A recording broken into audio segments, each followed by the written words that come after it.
अगर घर में कुछ इस तरीके की बहू आ जाए कि जिससे घर बर्बाद हो जाए, सच्ची में जीना हराम हो जाता है, घरों का भी और बाहर वालों का भी। जी हाँ, मैं बात करने वाली हूँ एक ऐसी बहू की जिसे लगता है कि मैं और मेरे अलावा कोई और नहीं। अब वो बहू घर में एक भी हो सकती है, अकेली सिंगल बहू की उस सास का कोई अदर बेटा नहीं है, या वो बीच वाली, बड़ी, छोटी, कोई भी हो सकती है। बात करने वाली मैं उस टाइप की बहू की कि घर में आती है, कुछ ऑब्जर्व करती है, ठीक है, उसे कहीं ना कहीं ऐसा लगता है कि मेरा जो पति है ना वो सबसे ज़्यादा कमाता है, चाहे ना भी कमाता हो, चाहे शादी से पहले उसने 1 रुपया खर्च नहीं किया हो कभी, लेकिन उसे कुछ चीज़ें एहसास होती कि यार इसने तो काफ़ी कुछ किया है, छोटी मोटी चीज़ें। हालांकि उस पति ने ही बता दिया हो कि मैंने ये घर में ये भी लगाया था, मैंने वो भी लगाया था। अब पत्नी के दिमाग में एक चीज़ ऐड हो चुकी है कि मेरे पति ने इतना सब कुछ कर दिया, अब नहीं कुछ खर्चा करने दूंगी मैं इसको, अब कुछ खर्चा नहीं करने दूंगी। अब उसने ठान लिया है कि कहीं भी, चाहे माँ बाप हो, चाहे बहन हो, चाहे भाई, किसी को ऊपर तू 1 रुपया खर्च नहीं करेगा।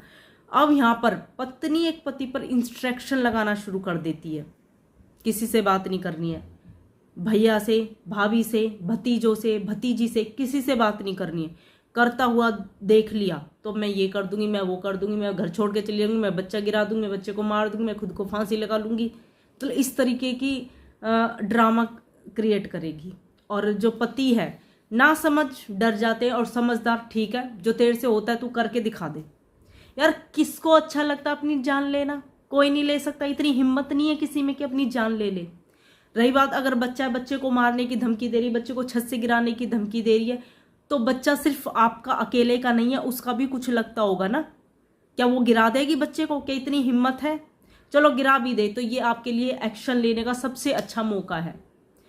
अब जो वो पति लोग हैं ना, जो डर के बैठे रहते हैं कि कहीं गुस्सा होकर चलेगी, कहीं कुछ हो गया, कहीं पुलिस कंप्लेन कर दी, कुछ ऐसा कर दिया, मुझे चुप रहने में ही फायदा है। लड़की अपनी खूबसूरती का, अपने लड़की होने का नाजायज फायदा उठाती है, और वो आदमी उसकी खूबसूरती के जाल में फंस के रह जाता है, कुछ कर ही नहीं पाता है, एक बेचारा सा भीगी बिल्ली सी बनकर बैठ जाता है।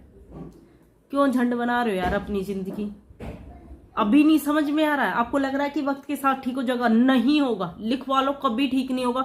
अगर आपने आज गलत सहते रहे तो वो कहते हैं 1 बार 100, 2 बार 100, तीसरी बार हमला बोल दो। समझ रहे हो मेरी बात? अब कई बोलते हैं कि हमारे घर में ऐसी बहू आ गया, हम क्या करें?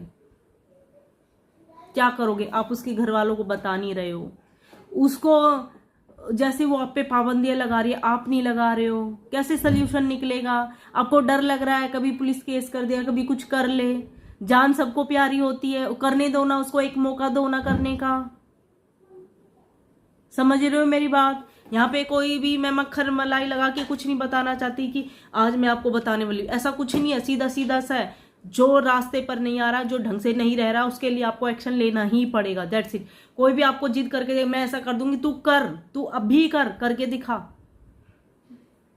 अरे कोई नहीं कर पाएगा, गारंटी लेती, कोई नहीं कर पाएगा। इसी के साथ बिल्कुल बड़ा नहीं करूंगी, वीडियो यहीं पर समाप्त करती हूँ। अच्छा लगे लाइक शेयर सब्सक्राइब करें, और प्लीज अपनी जिंदगी को झंड होने से बचा लें। समझ रहे हो?